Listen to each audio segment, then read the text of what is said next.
Okay, hii hapa nyingine tena. Sasa kuna wakati mtu unavyomuona kwa nje sio kwamba na uhalisia wake. Ngoja nikuonyeshe. Picha linaanza, kuna mamba mmoja anaingia nyumbani kwake. Jamaa anaitwa Kester. Ndani anamkuta mpenzi wake ambaye anaitwa Stella. Cha kushangaza ni kwamba leo nyumba iko tofauti sana. Yaani ni kama kuna sherehe inataka kutokea hapa. Mapulizo kila sehemu. Sasa kwenye kushangaa, jamaa akatupa macho ukutani. Akakutana na maneno kwamba will you marry me? Alafu akigeuka akamkuta Stella amepiga magoti huko ameshikilia pete mkononi. Maana yake yeye ndo anamwomba uchumba sasa. Jamaa alishangaa sana kwa sababu imezoeleka kwamba wanaume ndio waga wanafanya hivi. Lakini leo mwanamke wake ndiye ameamua kumfanyia. Una matatizo gani wewe? Tangu lini ukasikia mwanamke anamwomba uchumba mwanaume? Wewe ni mzima kweli? Kester alianza kumfokea Stella pale. Lakini Stella hajali, anafanya hivyo kwa sababu anampenda, lakini pia ameona Kester amechelewa sana kumuoa. Kester kaanza kufoka bila mpangilio pale. Bila kujua akayaamsha mashetani ya Stella. Stella alimuweka makofi mawili mfululizo pale. Kester kabaki anatoa macho. Hiyo hakuitegemea. Lakini pamoja na kuwekwa makofi, Kester bado hakubadilisha msimamo wake. Akamwambia wanawake wafanyagi hivi wewe. Acha mambo ya ajabu. Stella alijisikia vibaya sana kiasi kwamba akaanza kuvuruga kila kitu pale. Akaenda ndani akachukua begi lake, akasema bora tu aondoke kuliko kuendelea kukaa hapa. Kester naye akamwambia kwamba kama ukiondoka hapa hakuna kurudi, ndio umeenda jumla. Stella akaondoka zake. Mwanamke wa ajabu sana. Unanichumbia mimi? Kester anajeuri hatari.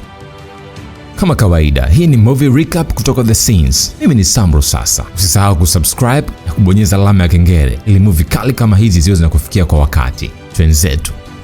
Siku iliyofuata Kester alikuwa anamsimulia rafiki yake nini kilitokea. Yaani mwanamke na mambo ya ajabu sana yule. Tangu lini kasikia mwanamke anamchumbia mwanaume? Mpango kumuoa nilikuwa nao. Ila ndio angekaa katulia kanisubiria mimi. Kaka, hayo mambo ya zamani sana. Kwani ungekubali tu maisha yakaendelea, shida ingekuwa wapi? Alafu ukizingatia yule mwanamke alikuwa anataka kuonyesha kiasi gani anakupenda. Wewe ukamfokea, ukamtukana, ukamfukuza. Rafiki yake Kester anaitwa Joe. Yeye hakukubaliana kabisa na swala la Kester na Stella kuachana. Lakini Kester hataki kusikia. Amefanya maamuzi hivyo. Hamtaki tena Stella. Anasema kwamba Stella anataka kumpelekesha na yeye hawezi kupelekeshwa na mtu. Muda sio mrefu mama yake Kester akaja mbio. Kabla ya kusema chochote akamlamba kofi moja la hatari sana. Wewe mtoto una matatizo unataka kutupanda vichwani? Kilichokufanya umwache yule mwanamke ni nini? Mama yake Kester alikuwa amekuja kumtetea Stella, lakini bado Kester alisimamia pale kwamba hawezi kuoa mwanamke ambaye yeye ndo anamchumbia. Hiyo ni kama kumvunjia heshima vile. Bi mkubwa alikuwa hajaridhika bado. Akatoka hapo akamfuata Stella nyumbani kwake. Akamwambia kwamba wamekuwa na mahusiano na Kester kwa muda mrefu. Haiwezekani waachane kwa kitu kidogo namna hiyo. Bado wanaweza wakakaa wakayaongea na yakaisha vizuri tu. Lakini Stella akasema kwamba Kester alimfanya aonekane mjinga. Kila akikumbuka anajisikia vibaya. Sasa upande huu Kester akamwita baba mchungaji ampigie maombi pale, ili mradi tu apate mke mwema. Maombi yakaporomoshwa ya nguvu kabisa pale. Baba mchungaji anaitwa Pastor Paul. Kester akamwambia kwamba yani mama yake anamsumbua sana, anataka aoe. Hataki kuzeeka kabla hajapata wajukuu. Yeye hapo alipo bado hajapata mtu ambaye anaweza kumuoa. Anataka mwanamke fulani ametulia, hana mambo mengi, ambaye anaweza kumsikiliza. Mchungaji kusikia hivyo akasema usijali kijana wangu. Wewe njoo kanisani kwangu pale. Na mabinti wazuri wamewaka, alafu wametulia sana. Yaani ni kama malaika vile. Wewe mwenyewe utawapenda. Kusikia hivyo jamaa akasema lazima aje kwa sababu anaamini kwamba mke wake lazima atakuwepo pale. Akaingia ndani akamwandikia mchungaji cheki moja ya maana sana. Mchungaji mwenyewe alivyoangalia zile hela zilizoandikwa pale, akaona huyu ndo mshirika sasa. Akapiga maombi mengine ya nguvu pale, alafu akaondoka zake. Sasa Joe ambaye ni rafiki yake Kester aliamua kuja kuonana na Stella. Lengo ni kuangalia namna ambavyo hawa watu wawili wanaweza kurudiana, kwa sababu alikuwa anajua kabisa Stella anampenda sana Kester, lakini pia ndio mwanamke sahihi kwa maisha yake. Stella akasema rafiki yako alinidhalilisha sana. Sasa hivi ninachokiangalia mimi ni amani yangu tu. Yeye atajua mwenyewe na maisha yake. Bas fresh, haina noma.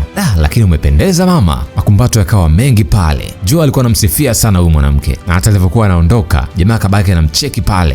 Toto kweli. Sasa upande huu Kester baada ya kusikia kwamba kanisani kuna wanawake waliotulia alafu wazuri, leo akaamua kuja kuonana na baba mchungaji kanisani kabisa. Mchungaji akawa anampa ushauri pale kwamba usijali, kama umeamua kuoa mwanamke utapata. Sasa wakiwa hapo wanaongea, muda sio mrefu akaja mwanamke mmoja. Baba mchungaji, tunakuhitaji huku, ibada inataka kuanza. Hamna shida mwanangu, nakuja sasa hivi. Huyu anaitwa Lola. Sasa wakati anataka kuondoka, mchungaji akamzuia kidogo.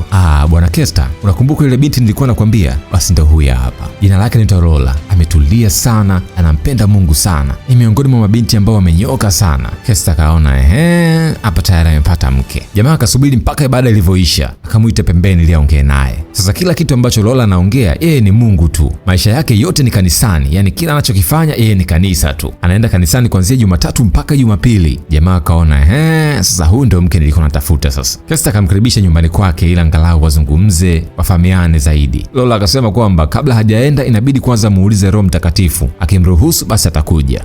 Sasa leo Kesta akaja kumwambia Joe kwamba nimepata mke tayari na muda sio mrefu ninaoa. Joe akashangaa, huyu mwamba ni aje? Yaani siku mbili tu ameachana na mtu, halafu sasa hivi ameshakutana na mtu mwingine na tayari anataka kumuoa. Kakatulia hivyo hivyo. Huyu mwanamke ametulia, anampenda Mungu, yaani sio kama wanawake wengine wa mitaani. Joe akamwambia kuwa makini, mambo huwa yanabadilika kuna wakati. Sasa kulikuwa hakuna muda wa kupoteza. Kesta akamkaribisha Lola nyumbani kwake. Mtoto akaja akapika msosi wa maana. Mwamba akaongeza pointi nyingine. Yaani na kupika anajua. Moja kwa moja akampitisha kwamba huyu ndo mwanamke ambaye anaenda kumuoa. Akamfuata mchungaji akamwambia kwamba yuko tayari kuoa na mwanamke ambaye anamuoa ni Lola. Safi sana, nilijua tu lazima utamkubali yule mwanamke, mtoto wa watu amenyooka sana. Mchungaji alikuwa anasifia kichizi, hataki kabisa kupoteza muda, anataka kukutana na wazazi wake moja kwa moja, waanze kujadili namna ambavyo ndoa itafanyika. Upande huu penzi liliendelea kunoga, lakini ndio ile penzi la kilokole, hamna mambo mengi yani. Wakikutana ni msosi, maombi mengi. Kesta mawazo yake yanawaza tu amtafune, lakini mtoto wa watu hajui hayo mambo. Holy Ghost, Holy Ghost. Yani maombi yalikuwa mengi hatari. Sasa walipomaliza kuomba, Lola kaaga anataka kuondoka. Jamaa akaanza kumshawishi pale kwamba ni usiku sana, hauwezi kuondoka, ushopata tatizo huko, cha msingi wewe kaa hapa, asubuhi utaondoka vizuri tu. Sasa nikilala hapa wewe utalala wapi? Usijali, Mungu atanifanyia njia, mimi nitalala tu. Lola akakubali. Sasa akiwa anataka kulala, Kesta naye akaja kulala pale pale. Lola akakataa kabisa kwamba hata siku moja hawezi kulala na Kesta kabla ya ndoa. Jamaa hakuwa na namna, ilibidi tu aende kulala sebleni. Sasa kwa jinsi ambavyo alikuwa amemkubali Lola, hata ikuchukua muda mrefu, wakafunga ndoa, maisha yakaanza. Sasa mawazo yake alijua kwamba Lola ni mwanamke wa kanisani, kwa hiyo hajui sana mambo ya kitandani, lakini kumbe alijidanganya. Siku hiyo alipelekwa kasi ya hatari kiasi kwamba ikabidi aende kujipoza na maji bafuni kwanza. Mtanange ulikuwa mkali kweli kweli. Hakuelewa mwanamke mpole kama yule anaweza kumuendesha kiasi hichi. Sasa Lola na rafiki yake ambaye anaitwa Vero, huyo amekuwa rafiki yake kwa muda mrefu sana, maana yake wanafahamiana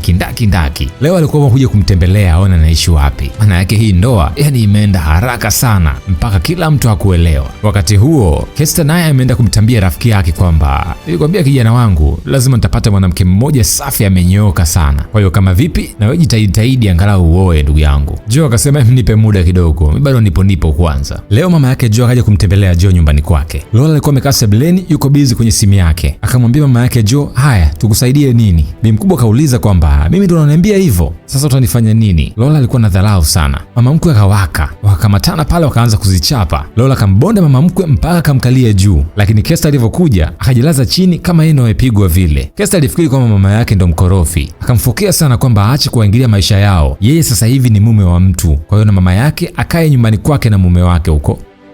Nilikwambia achana na maisha yetu, Kesta ni wa kwangu sasa hivi. Lola alimwambia mama yake Kesta kwa dharau sana. Bi mkubwa kabidi tu aondoke zake pale. Tabia ya Lola ilikuwa imebadilika kabisa, yani sio yule Lola wa mwanzoni. Sasa leo walikuwa kwa Mpemba wanachukua chips pale. Muda sio mrefu Stella akapita. Kumuona Stella, Kesta akaanza kutamba pale kwamba unaona piskali yangu, huyu ndio mke sasa wa kuoa. Akawa anamgeuza Lola pale mradi tu Stella aone wivu, lakini Stella wala hakuona wivu. Akamwambia hongera sana, ilikuwa vizuri kuachana na mimi ili upate mwanamke mzuri kwa maisha yako. Alafu akaondoka zake. Sasa wakiwa wanaondoka wakakutana na kijana fulani. Akamwambia Lola kwamba vipi mteja wangu, na siku nyingi sijakuona, vipi au siku hizo umehama hoteli? Na anaona unazidi kuwa mtamu zaidi. Kesta kaona huyu jamaa amemdhalau mke wake, akataka mkwide pale, ila Lola akamkataza, akamwambia achana naye, inawezekana aliwahi kunitongoza nikakataa huyo. Leo Lola na Vero walikuwa nyumbani wanapiga story. Vero akaanza kumsimulia rafiki yake kwamba alikuwa ameenda kwenye party moja matata sana, kulikuwa na waheshimiwa kibao, vyakula vya kutosha, pombe za kujimwagilia pale. Lola akamwambia rafiki yake kwamba acha kunikumbusha hayo mambo, unafanya nijisikie vibaya, yani nimemiss sana hivyo vitu. Jiangalie wewe ni mke wa mtu sasa hivi, shauri yako. Sasa kadri siku zinavyozidi kwenda, tabia ya Lola ilikuwa inamchanganya sana Kesta. Leo usiku wa manane Lola akamwamsha,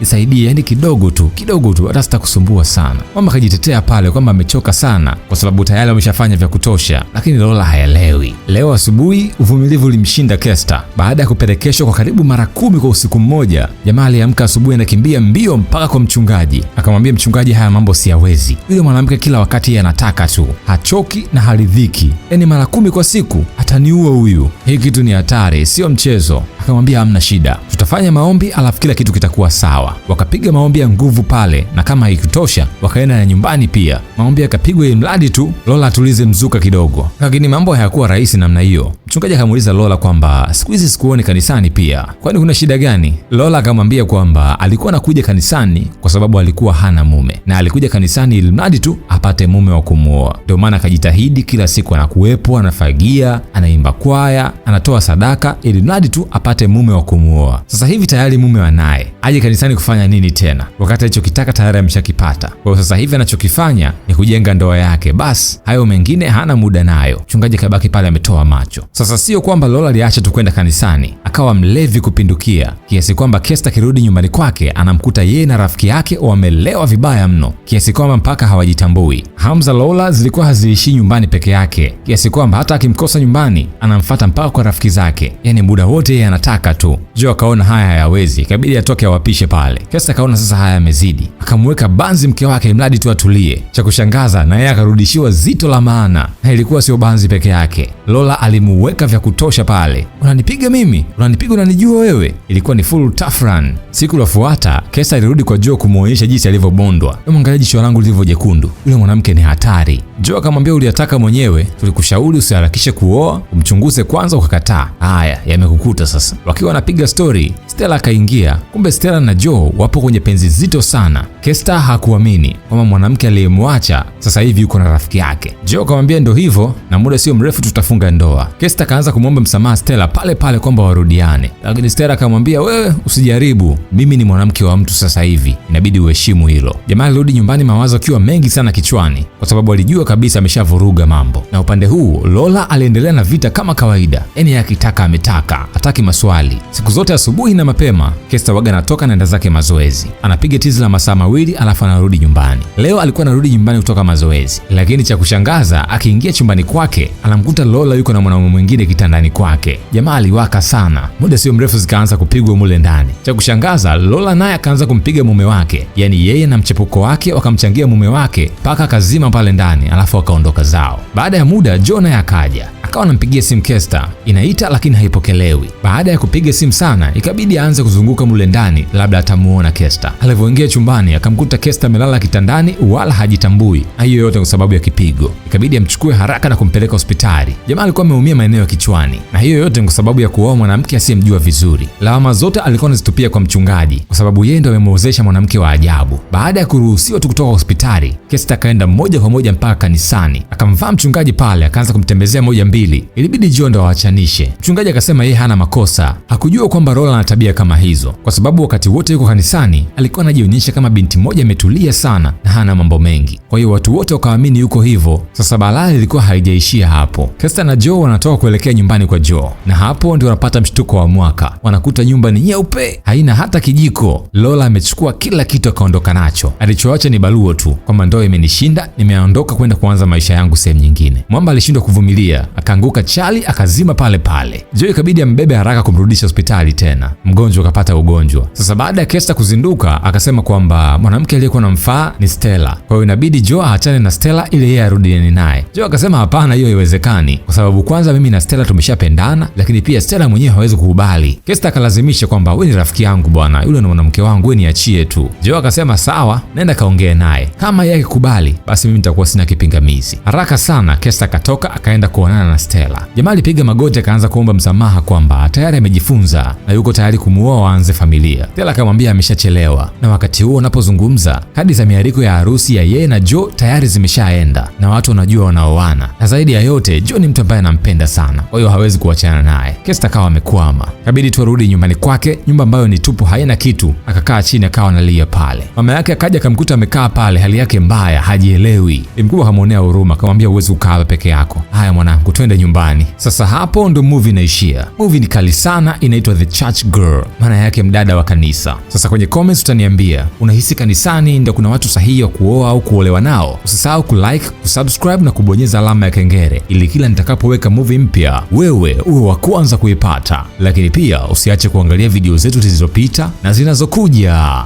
Mimi ni Samro sasa na hii ni The Scenes.